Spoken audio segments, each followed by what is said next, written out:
Ya, selamat pagi guru dan teman-teman, Shalom. Di pagi hari ini saya akan mempresentasikan hasil tugas saya mengenai sistem perkemihan. Namun sebelum itu, perkenalkan, nama saya Rivaldo Jutro Batlayeri. NPM saya 1211420121016168. Saya dari kelas keperawatan C. Mata kuliah dari tugas yang saya buat yaitu Ilmu Dasar Keperawatan 1 dengan dosen pengampu Ibu Grace J. Wakano, SCAP MCAP. Program Studi Ilmu Keperawatan Fakultas Kesehatan Universitas Kristen Indonesia Maluku tahun 2021. Ya, Ibu dan teman-teman, poin-poin yang akan kita bahas dalam presentasi kali ini yaitu yang pertama definisi sistem perkemihan, yang kedua anatomi sistem perkemihan beserta fungsinya, dan yang ketiga proses pembentukan urin.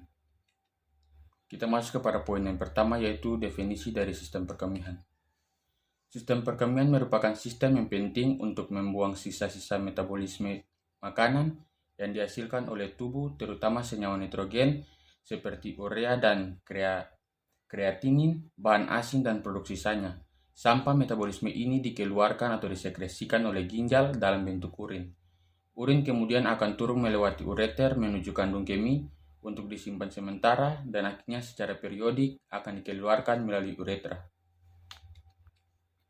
Kita masuk kepada poin yang kedua yaitu anatomi dari sistem perkemihan. Yang pertama yaitu ginjal. Ginjal merupakan organ penting dalam tubuh manusia karena ginjal berfungsi mempertahankan homeostatis cairan tubuh supaya selalu berfungsi dengan baik. Untuk mempertahankan homeostatik supaya berfungsi dengan baik, ginjal mengatur volume cairan serta menyeimbangkan osmotik, asam basa, ekskresi sisa metabolisme, dan sistem pengaturan hormonal.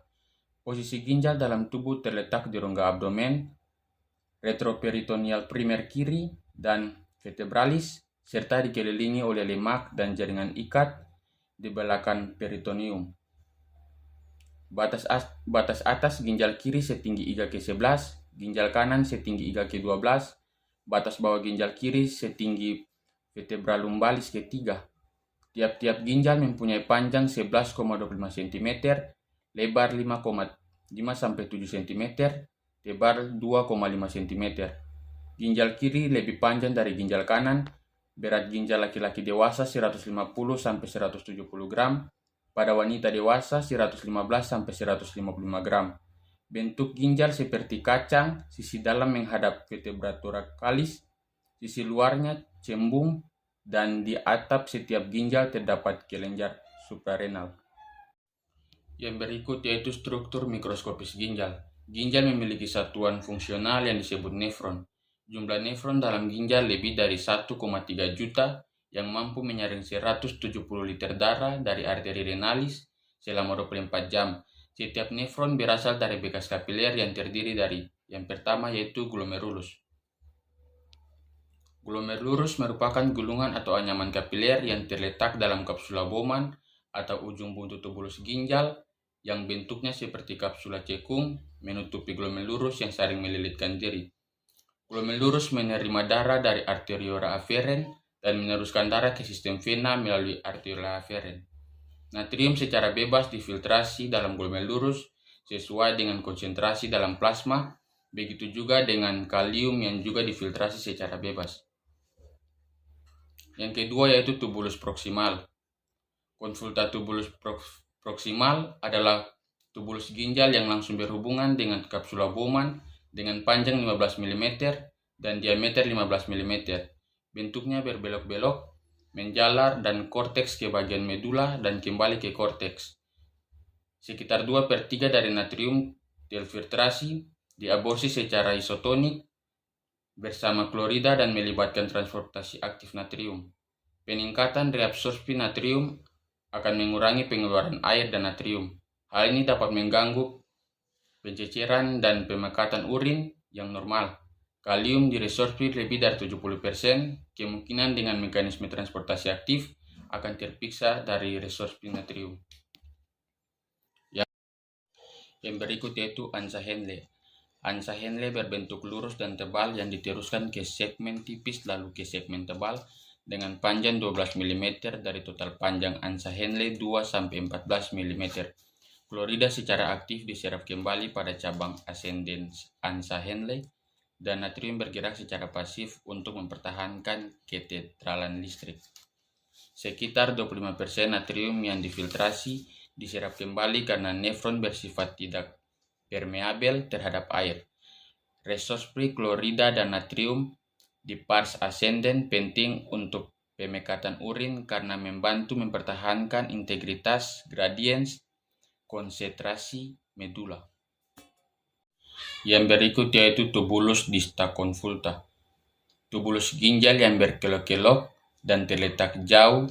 Tubulus distal convoluta merupakan bagian dari kapsula Bowman dengan panjang 5 mm. Tubulus distal dari masing-masing nefron bermuara ke ductus colligens yang panjangnya 20 mm. Masing-masing ductus colligens berjalan melalui korteks dan medula ginjal bersatu membentuk suatu ductus yang berjalan lurus dan bermuara ke dalam ductus Bellini dan terus menuju kalis minor ke kalis mayor sampai pada akhirnya mengosongkan isinya ke dalam pelvis renalis pada apek masing-masing piramid medula ginjal.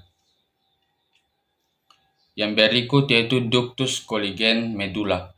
Ductus colligen medula tidak termasuk saluran metabolik pasif karena dalam ductus colligen medula terjadi pengaturan sekresi natrium, urin secara halus dengan aldosteron yang berperan dalam reabsorpsi natrium.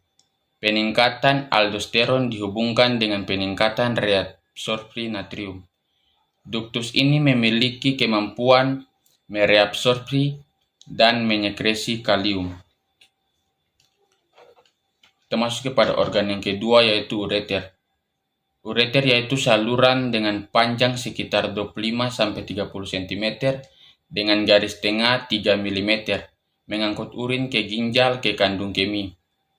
Dari setiap ginjal ductus colligentes menyalurkan isinya ke pelvis ginjal yang kemudian disalurkan ke ureter. Dinding pelvis ginjal mengandung otot polos yang memiliki aktivitas intrinsik atau tidak dikontrol oleh saraf dan menghasilkan gelombang kontraksi peristaltis setiap 10 detik gelombang. Kontraksi ini mendorong urin sepanjang ureter ke kandung kemih. Setiap ureter juga dilapisi oleh otot polos. Lapisan ureter terdiri dari yang pertama yaitu dinding luar atau jaringan ikat. Yang kedua yaitu lapisan tengah atau otot polos. Dan yang ketiga yaitu lapisan sebelah dalam atau mukosa. Ureter adalah bagian dari sistem urinaria yang berbentuk menyerupai saluran pipa atau tabung. Ureter berfungsi untuk mengalirkan urin dari masing-masing ginjal untuk ditampung di kandung kemih. Kita masuk kepada organ yang ketiga yaitu vesika urinaria atau kandung kemih. Kandung kemih merupakan tempat penyimpanan urin yang berada di dalam rongga panggul dan berbentuk seperti kerucut yang dikelilingi oleh otot yang kuat. Pada saat kosong, kandung kemih terletak di apeks belakang tepi atas simfis pubis. Permukaan posterior vesika urinaria berbentuk segitiga serta merupakan muara ureter dan sadut inferior yang membentuk uretra. Dinding kandung kemih terdiri dari beberapa lapisan yaitu yang pertama peritoneum atau lapisan sebelah luar, yang kedua tunica muscularis, yang ketiga tunica submucosa, dan yang terakhir yaitu lapisan mukosa atau lapisan bagian dalam. Sebelum dikeluarkan dari dalam tubuh, cairan urin yang diproduksi oleh ginjal akan bermuara terlebih dahulu di kandung kemih. Urin adalah hasil saringan dari limbah dan cairan dari darah. Fungsi kandung kemih ini menampung urin yang diproduksi ginjal dan mengeluarkannya melalui proses berkemih. Kandung kemih terdiri dari yang pertama yaitu fundus. Fundus yaitu bagian yang menghadap ke arah belakang dan bawah. Bagian ini terpisah dari rektum oleh spatium recto vesicale yang terisi oleh jaringan ikat ductus deferens, vesika seminalis, dan prostat. Yang kedua yaitu corpus. Corpus yaitu bagian antara vertex dan fundus. Yang terakhir yaitu vertex. Vertex adalah bagian yang maju ke arah muka dan berhubungan dengan ligamentum vesica umbilicalis. Kita masuk kepada organ yang berikut, yaitu uretra. Urin dikeluarkan melalui uretra. Uretra wanita jauh lebih pendek daripada uretra pria. Hanya 4 cm panjangnya dibandingkan dengan panjang sekitar 20 cm pada pria. Perbedaan anatomis ini menyebabkan insiden infeksi saluran kemih ascendens lebih tinggi pada wanita.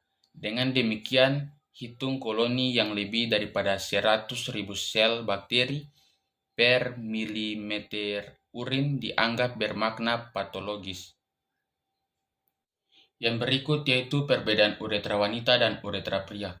Yang pertama yaitu uretra wanita. Uretra wanita terletak di belakang simfisis pubis, sedikit berjalan miring ke arah atas, dan berfungsi sebagai tempat menyalurkan urin ke bagian luar tubuh. Lapisan uretra wanita terdiri dari yang pertama yaitu tunica muscularis, yang kedua lapisan spongeosa, dan yang ketiga yaitu lapisan mukosa sebelah dalam. Yang berikut yaitu uretra pria. Uretra pada pria berjalan berkelok-kelok melalui tengah-tengah prostat, kemudian menembus lapisan fibrosa dan menembus tulang pubis ke bagian penis. Uretra pada pria terdiri dari yang pertama yaitu uretra prostatica. Uretra prostatica merupakan saluran terlebar dengan panjang 3 cm dan berjalan hampir vertikal melalui glandula prostat. Yang kedua yaitu uretra pars membranaceae. Saluran uretra ini merupakan yang paling pendek dan paling dangkal. Saluran ini berjalan mengarah ke bawah dan ke depan di antara apeks glandula prostata dan bulbus uretra. Yang ketiga yaitu uretra pars cavernosus. Uretra pars cavernosus merupakan saluran terpanjang dari uretra, terdapat di dalam corpus cavernosus uretra ke orificium superficialis, panjangnya kira-kira 15 cm melalui dari pars membranaceae sampai diafragma urogenitalis. Yang berikut yaitu orificium uretra externa. Orificium uretra externa merupakan bagian erektor yang paling berkontraksi, berupa sebuah celah vertikal. Kedua sisi ditutup oleh 2 bibir kecil yang panjangnya 6 mm. Kita masuk kepada poin yang ketiga yaitu proses pembentukan urin. Yang pertama yaitu proses filtrasi. Pembentukan urin dimulai dengan filtrasi cairan yang bebas protein dari kapiler glomerulus ke kapsula Bowman. Proses ini terjadi karena permukaan aferen lebih besar dari permukaan aferen, sehingga terjadi penyerapan darah. Susunan cairan difiltrasi sama seperti susunan plasma darah, tetapi tidak memiliki protein. Pada proses ini, cairan diubah oleh reabsorpsi air dan zat terlarut spesifik atau oleh sekresi zat lain dari kapiler peritubulus ke dalam tubulus. Proses yang kedua yaitu proses absorpsi. Dalam proses ini terjadi penyerapan kembali sebagian besar glukosa, natrium, klorida, fosfat, dan ion bikarbonat. Proses absorpsi menyerap air dalam jumlah banyak. Kandungan air yang banyak diserap dengan sempurna adalah zat esensial yang diperlukan seperti glukosa, NaCl atau garam, sedangkan zat diserap dalam jumlah kecil antara lain ureum, fosfat, dan asam urat. Kita masuk kepada proses yang berikut yaitu proses augmentasi. Proses ini terjadi dari sebagian tubulus contorsus distal sampai tubulus pengumpul. Pada tubulus pengumpul terjadi penyerapan ion NaCl dan urea, sehingga terbentuklah urin. Dari tubulus pengumpul, urin yang dibawa ke pelvis renalis lalu dibawa ke ureter.